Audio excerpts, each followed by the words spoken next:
কিন্তু মেইন যে বিষয়টা, সেই রাষ্ট্রর যেই সংস্কার আছে, রাষ্ট্র সংস্কারের জন্য যে সংবিধান আছে, সেই সংবিধানটা যে আমাদের পরিবর্তন করা দরকার, সেই পরিবর্তনের কথা কেউ বলছে না, কিন্তু এটাকেই বারবার লিখতে চাচ্ছে। কিন্তু আপনি কি বাতিল চান না নতুন করে আমার লিখতে চান? কথাটা শেষ করি।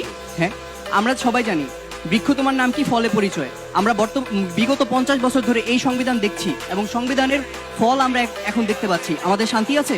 আমাদের শান্তি নেই। সকলে কিন্তু আমরা চাই শান্তি, কিন্তু এই সংবিধানটা পরিবর্তন করে যদি ইসলামিক সংবিধানে সমগ্র রাষ্ট্র পরিচালনা করা হয় তাহলে অবশ্যই শান্তি আসবে। কিন্তু আমরা এই বিষয়ে কেউ কথাই বলতে চাচ্ছি না, কারণ আমরা যদি ইসলামিক সংবিধানটা আনি তাহলে আমাদের সুদ চলে যাবে, ঘুষ চলে যাবে, আমাদের বেআইনি সব কার্যক্রম চলে যাবে।